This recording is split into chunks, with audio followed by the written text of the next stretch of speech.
Are we live? Okay. Welcome everyone. My name is Scot Leavey. I'm the kitchen manager at the Portland Rescue Mission. You've been hearing a lot about us over the last couple of days. Of course, this is Ted Walksmith.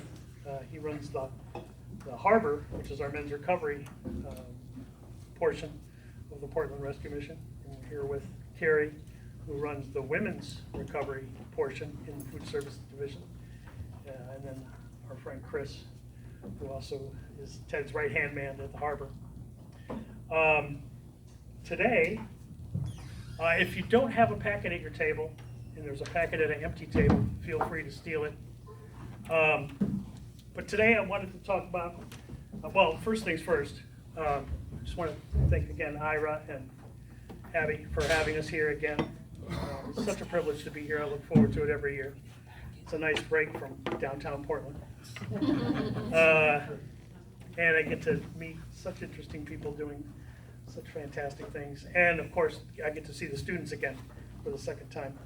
They come to us on Thanksgiving Day and help me put on a Thanksgiving meal for all the homeless folks that care to partake. And so I get to meet them and kind of get to know them, and then 3 or 4 months later, I get to see them again and see how far they've come, and you know, kind of my first assumptions working with them for an 8-10 hour period on Thanksgiving Day, and then to see some of the magnificent food they've been putting out for us is just fantastic, and what a program, and it's just so fun to watch them grow and become established professionals. So it's a privilege to work alongside you students each and every day. So that being said, a long time ago, yep, even starting in my childhood, we weren't the most of affluent families, and so we had to get awful creative with what was brought into the house. And my folks homesteaded 160 acres in northern Minnesota back in 1972. I was 7 years old. And that was my first experience in sort of learning how to cook, not because I wanted to necessarily, but because I had to, because everybody was busy doing different things. And before farm to table was cool, we were doing farm to table for our existence. We had huge gardens and ate a lot of wild game and all that sort of thing. So we learned to get pretty creative as a kid growing up. And then when I got into, I always enjoyed the kitchen. As I got into cooking, I ran into a group of chefs in Ann Arbor, Michigan, of all places, who were students of a, right? Yeah. So back, 1985-ish, I worked with a couple of chefs who were students of a woman named Madeline Cameron. And she was a French-trained chef who wanted to step out of the stringent hierarchy of French culinary protocol and take all the techniques and things that she'd learned and get out of the male-dominated world of the French chef and bring it to America and use American farm to table. And so if you ever get a chance to do any, get one of her books, she's passed a couple of years back, but she was the third wheel of the big three on PBS. We had Julia Child, The Galloping Gourmet, Graham Cook, Care. And then Madeline Cameron had a show for several years called Madeline Cooks. She's got a book called Madeline Cooks. It's one of my favorites. But one of her big mantras was be a slave to no recipe. Learn technique, and you can cook anything, anywhere, in any combination, as long as it tastes good, right? And so I really grabbed a hold of that, and it stuck with me. I have maybe, we serve 16,000 meals a month at the Rescue Mission. I think I have 5 recipes. And one of them is for, you know, a monster batch of banana bread, because we'll get cases of bananas. And of course, we can't go through them fast enough. So we end up making a lot of banana bread from time to time. But, and because we work, 95% of what I produce is donated And I never know what's coming through the back door. When I first met Ted and was contemplating coming to the mission to work, he took me down to the pantry and I was just like, oh, look at all this food. And of course, not knowing that some of it was 3 years on the shelf and all different kinds of food from all different kinds of places and different things, and a huge freezer and a huge cooler. And for a guy like me, I was like a kid in a candy store. I was like, I can work here, you know. I share one of my favorite experiences is to walk into your home after we become friends. And open up your refrigerator and cook you a 3 or 4 course meal out of whatever's in there, sight unseen. And it was always a challenge for me, and I enjoyed it thoroughly, and I've carried that over to the rescue mission, because I walk in on a Monday morning, or a Wednesday morning, for my days off, whatever, and I have to plan a menu for the week. And so I get to pick from whatever I have, but it's never the same thing. I can't write a rotating menu and have it consistently have the same ingredients, because I just don't have the same ingredients from not only day to day, but week to week. And so it's always inspired me to continue to cook like this, using technique, with whatever's available. And I encourage you, if it's something that you like to pursue, just move forward with confidence and understand that even mistakes can be eaten. But really in this type of cooking, there is no mistake. Because if you like it and it looks good, then that's really all that matters, right? And if you serve it to your mom, certainly proud to serve it to anybody else, which is also sort of my mantra. But so on your table today, there are 2 things. There's a list of, I thought might come in handy because we use it all the time, because we don't always have all the pantry ingredients that you would find in a normal kitchen or even a purposeful kitchen. So there's a list there, about 10 or 11 pages of common substitutes for different things. So if you're a recipe person, and oh my goodness, I don't have any eggs, but I have to make this dish, what can I use to substitute eggs? Well, applesauce. Who would have thought applesauce would be an egg substitute? I certainly hadn't until I perused the list over some time. But and that's yours to keep. And if you want an extra copy and we don't have one, I'll be happy to make you one. The other piece of paper on your table is the list of ingredients. Because when Ira and I first talked about doing this, we thought about putting a box of ingredients on every table, at least I did, and have you guys come up with something out of whatever was in the box.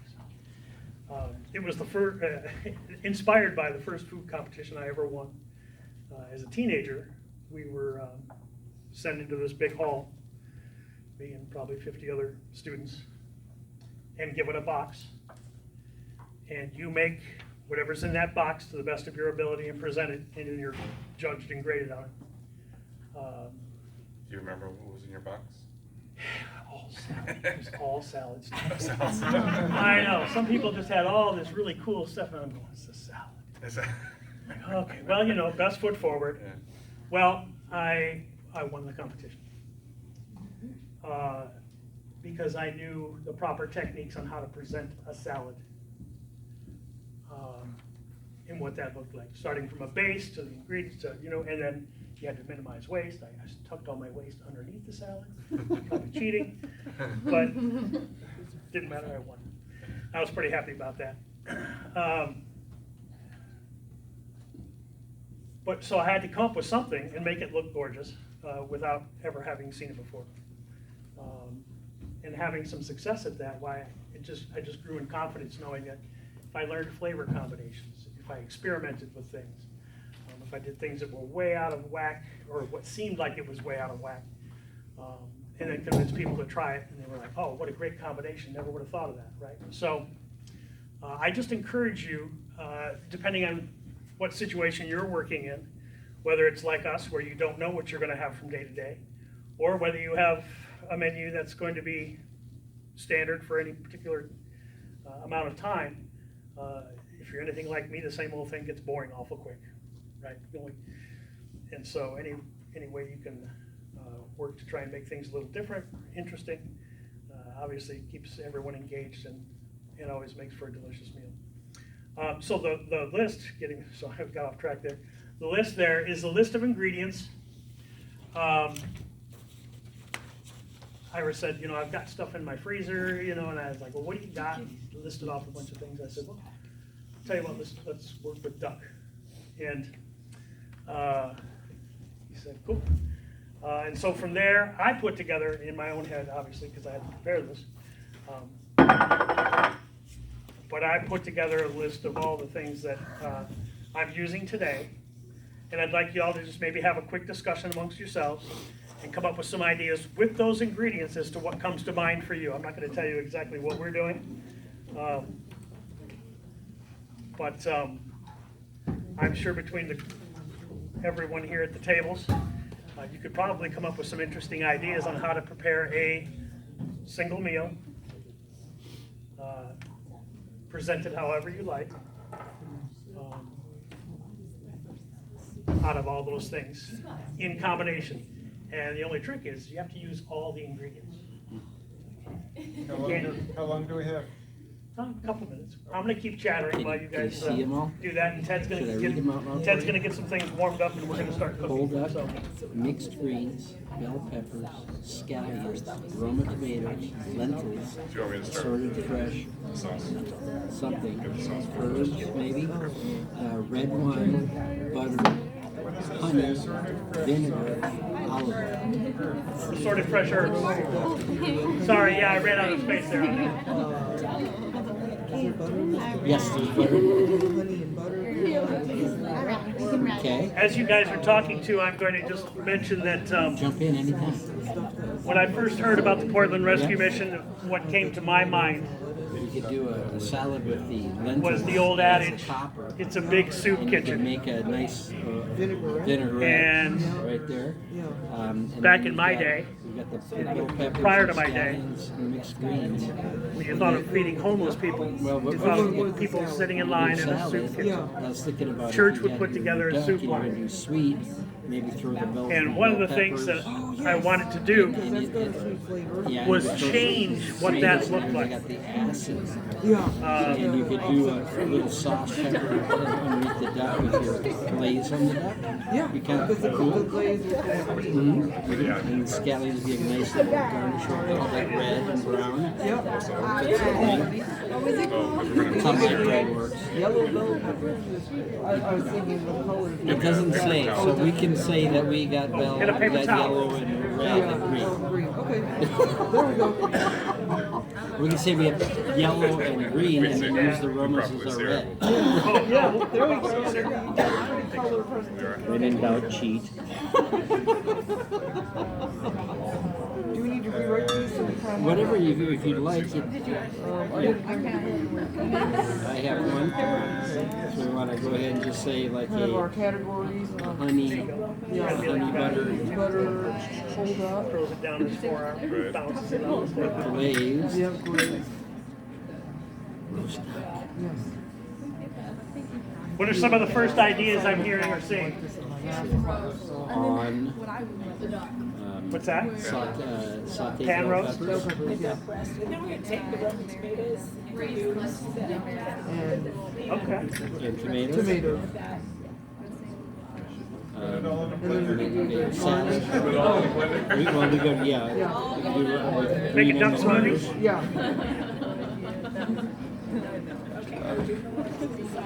And then salad. Oh, Yeah, we can do lentil salad. lentil salad. On mixed greens. Yes. And then with the vinaigrette. Fresh herb. Yes. Herb. Vinaigrette. Yes. I'm ready to eat. Me too. Now you gotta come up with a dessert. out of that duck skin. Yeah, that's right. I'll turn it into a moose. Duck skin mousse. Sugar duck, sugar duck Chocolate. rinds.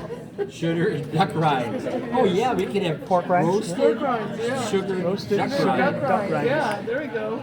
That's the appetizer. Yes.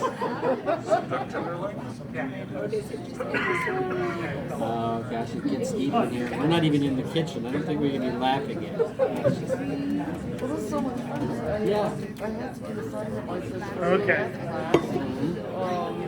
And it was, you know, So- online class, So who's got an idea or a You plated wanna read it idea out? that they want to share with the group? if you could do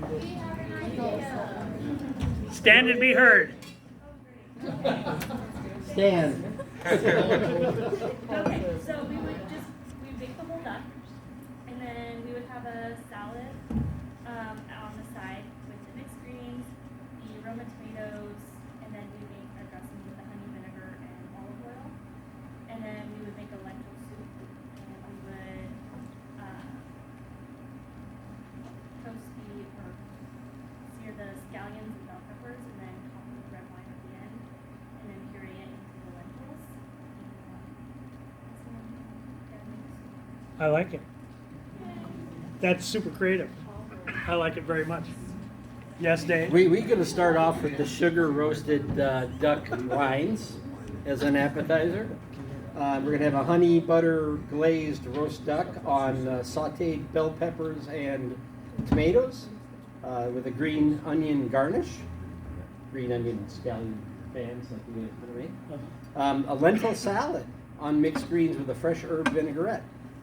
And we're going to eat it all. Anybody else care to share? Duck rinds. We're gonna break our duck down, Okay. and then we're going to Dance it. make a stock.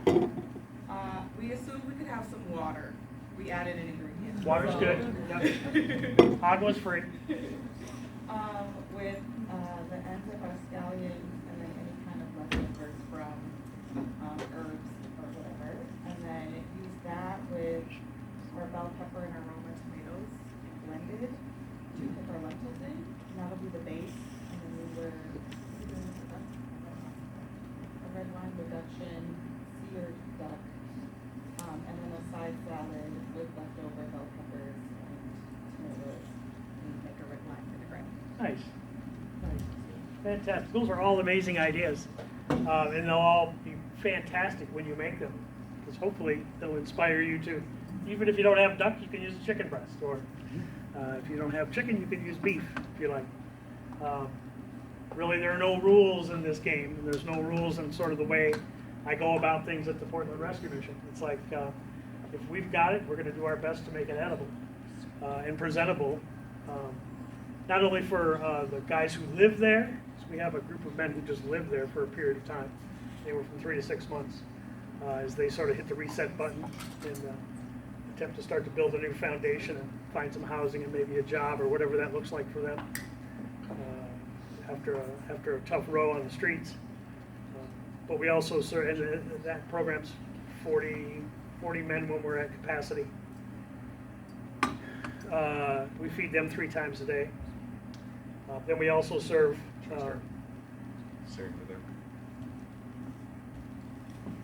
Yeah. Is that hot enough? Gotta get hot. Serve anywhere from 200 to 250 meals each session, breakfast and dinner, every day of the year. For those that were still on the street and just want to come in for a hot meal. So everything that I cook for the most part, I need to design for about 250 people twice a day. And we have been blessed with wonderful organizations that donate food to us on a weekly basis, sometimes on a monthly basis. That allows us to do that. Probably 95% of my food budget is donated. And the other 5%, we have to buy things like coffee, eggs, breakfast meat, things that aren't always donated.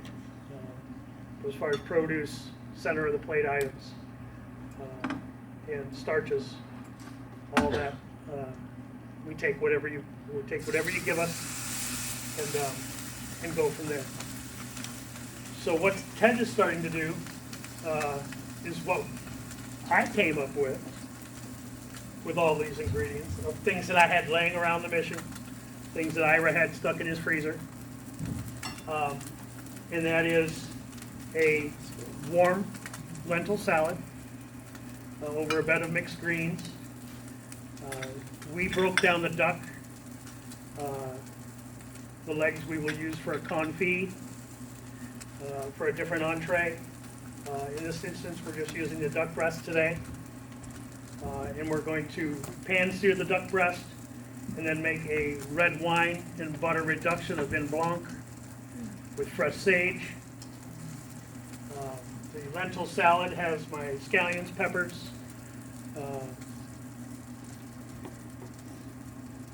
what else did I have in there? Tomato, the vinegar, oil, some fresh herbs, a little honey to sweeten it, and makes a wonderful salad when served warm over a bed of greens.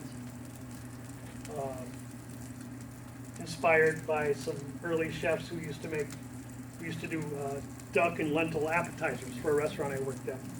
They were always tasty. But I guess the main part of what we're doing isn't the duck and the lentils and the ingredients. It's understanding the concept that you can make a wonderful meal for 2, for 4, for 10, for 250, out of just about anything you want at any given time, with a little bit of thought, creativity, and understanding technique as opposed to, here's a recipe, I can't stray from this recipe or it's not going to be good. I have to have everything on this list or I can't do it at all. Throwing away recipes, learning techniques, and playing with a bunch of different food is very free, at least for me. And it keeps life interesting. I get bored easy. So it's critical for me to be able to have some sort of creativity on a daily basis, a weekly basis. And we get to do that through the food we do. Part of the program where you want to is and Ted has spoken of it before too, is we teach vocational skills. So we teach basic knife skills. We teach basic cooking techniques. And so I get to run these guys through the gamut. Okay, we have 80 pounds of chicken legs. How do we want to cook those today, right? Well, here's a technique that, last time we learned how to bake and roast. This time we're going to learn how to braise. Next time we're going to learn how to dredge and deep fry properly. We get to take these guys as far as they want to go and get as creative as they want to get in regards to learning how to cook with technique, not necessarily with a recipe. And it's an absolute pleasure to be able to work with these gentlemen, see their confidence build, to see them have success in a time in their lives where they haven't had a whole lot of that. That's plenty warm, we can turn that off.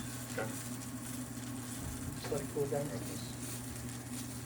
That would turn down a little bit, and then let it continue to brown, and then turn it back over.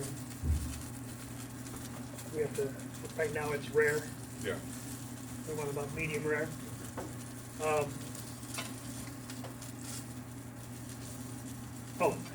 Getting back to what I was talking about, and to see these men build their confidence, build their self-esteem, learn things they didn't think were possible, and be able to have some transferable skills if they should ever want to work in a kitchen, or maybe they just don't know how to cook, period. And they're moving into a new apartment, and they can't afford to eat out every night, but now they can go home and be able to fend for themselves based on the little bit that we were able to teach them and share with them. And to have them come back and visit and say, hey, this is so cool. I remembered what we did here and there, and I got to do this for that. And, you know, I hadn't been in touch with my family for 5 or 6 years, and we were all finally able to get back together. They let me back into the house. You name it, all kinds of circumstances. And I was able to do this thing for them. I was able to provide some value, or at least to them that was providing some value. And how cool is that when you can reunite people through food? It's one of my favorite things to do. I belong to a small church in Portland called Bloom Church. And food and fellowship is probably one of the things we do best as an organization. We love to introduce new people to our church through events such as that.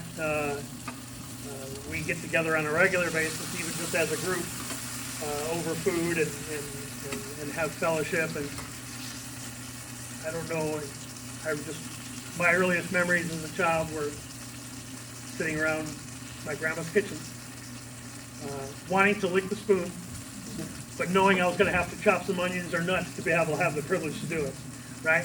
And so I was willing to pay that price to be in her kitchen, and she was a wonderful cook. She taught me lots of things. Some of my fondest memories growing up as a child are in her kitchen. And it really inspired me to have the confidence to be able to play and do different things in the kitchen as well. So that being said, we're going to wrap this up. Ted's going to take the duck breast off. It's close, not for the ducks. He's going to deglaze the pan with some red wine.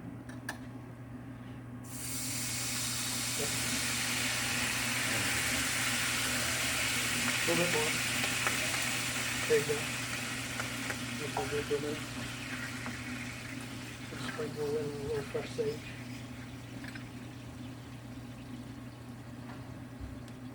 One of the things that marries this dish together is the red wine vinegar that I used in the lentil salad with, we have a wonderful spice company in Portland called Penzies. They come up with all kinds of interesting blends, aptly named. Why, I don't know, but one of my favorites they have is it's called a Bavarian seasoning, and it's got it's a salt-free seasoning, but it's got crushed brown mustard, rosemary, garlic, thyme, bay leaf, and sage, right? That's in the lentil salad. Let's get this thing high again. I want this boiling. I can still smell the alcohol, so it's got to reduce a little bit.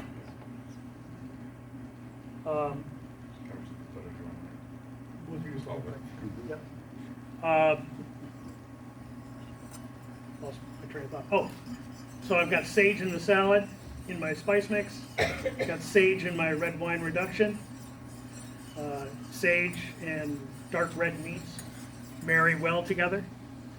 And lentils are a heavier, sort of maybe a fall salad, which is typically when we would make duck, because duck season was in the fall. I grew up eating a lot of duck. Wild duck. It wasn't quite as fat as this stuff, but nonetheless, delicious when in combination with each other. And we always had, of course, fall greens growing up. So we have to keep that moving fast. It'll start to thicken up as it gets hot. And so what we're going to do for the presentation today is put our mixed greens on one side.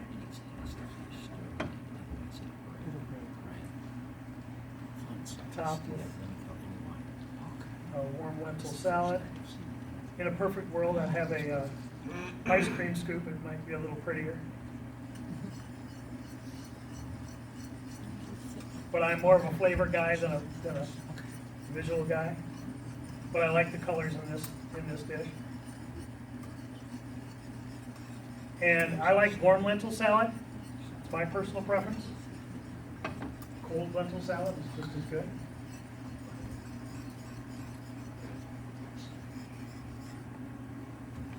See how that's thickening it up? Keep it moving. Don't break it. Can pull that off. I need a French knife. Okay. Pull that off. You didn't see me do this. Salt and pepper.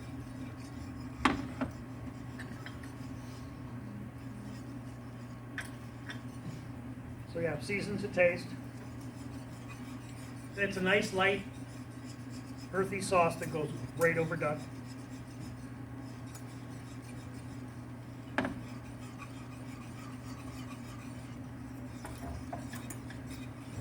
Does anybody have a memory that they can, or that they would like to share in regards to being in a situation where you had no idea what we were going to do, sight unseen, and how that played out for you? Or does everybody just have something that's already planned out to the T? All the ducks, a French knife? She's grabbing it. One time we were making pancakes, and instead of putting vanilla extract into it, we put liquid smoke. Yeah. And we called them campfire pancakes and added some more sugar in it. It just, yeah, they all taste like they were just a little bit burnt. Nice.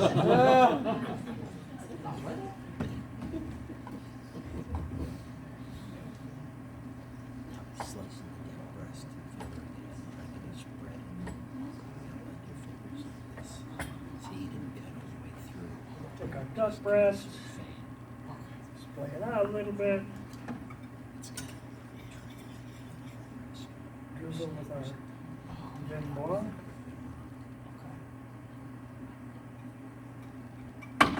And then probably garnish hopefully with some chives. I have some chives back there, I didn't bring them out, but all those ingredients are represented on this plate. And I could sell that in Portland for about $35 a plate, all of which was donated product. And in fact, on Thanksgiving, students were there to assist me with it.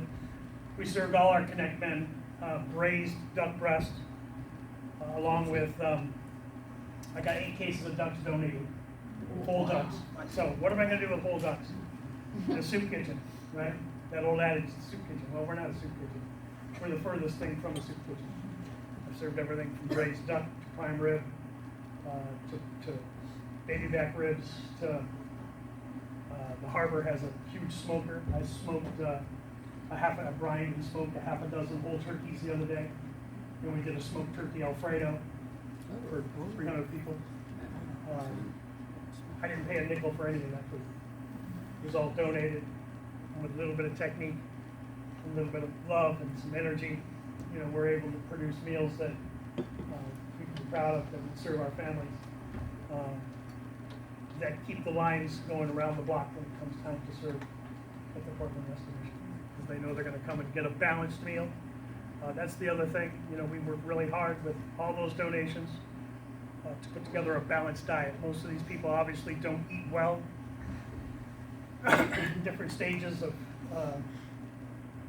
physical disabilities or maladies. And so when we can give them a well-balanced meal once or twice a day, more often than not, that's the only well-balanced meal they get the entire day, if they eat at all. So we work really hard to provide a protein and a starch and a fruit and a vegetable, hit all the major food groups, so that we know that they're getting the best we have to offer with whatever it is that comes through the back door. And that's what we do every day at the Rescue Mission in a nutshell, and have a lot of fun doing it. So don't be afraid to step outside the box, challenge yourself. It's a lot of fun. And utilize whatever you can get your hands on to create some wonderful food. Thanks, guys. Thank you. Thank you.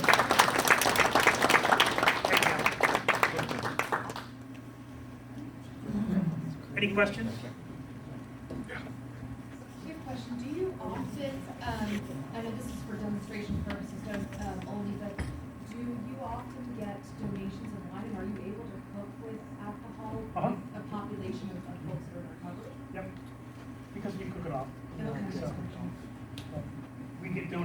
time to time, it's just the bottom stuff you get from like Cisco. It's nothing fancy. We don't go out, we don't, yeah. Yeah. We Super only, salty, Southern just to whites. clarify, we do only you do that at Burnside. We don't do it at the recovery programs. I asked the question a few months ago, can I keep you know, just for cooking purposes, my office? And I was like, you know, if everyone in the house knew that we had alcohol back there, it might be a problem. So yeah, we don't keep any alcohol in the recovery programs, but And at it's not Burnside, something we advertise, it doesn't go on my menus. yeah.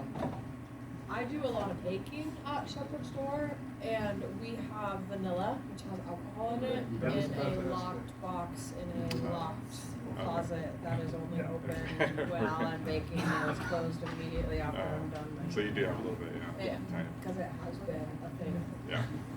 Did you make duck confit with the ducks? That's what you did. Yeah, in fact, the students wrapped it in puff pastries while we were in the mushroom duck salad. God. Yeah. And we served it with, I forget what kind of sauce I served it with. I think it was a mustard cream or something. Yeah, it was, yeah. That particular day. Yeah. But, Great. yeah, I had confit the day ahead of time. Yeah. But, yeah, with a little bit of pre-planning, there isn't much we can do there. We've got the right equipment for it. And again, it just takes a little bit of. You're about ready to get an upgrade on your kitchen. I too. know, I'm pretty excited about that. We just got a grant, this spring, for $40,000. So I'm gonna get some new toys to play with in the kitchen, including a chart grip. All right. I'm real excited about that. What are you taking out? Flat top, Okay. real flat top, don't use a whole lot, other than a half dozen pancakes. We have a tilt brazier. We have a tilt brazier, which is the lifeblood of my kitchen. Yeah. So I can do everything from make stews, pancakes, I can turn it into a deep fryer, do a lot of different things with it. So we get as creative as we care to. And I just encourage you all to do the same thing. Any other questions? Thank you for sharing. We appreciate you.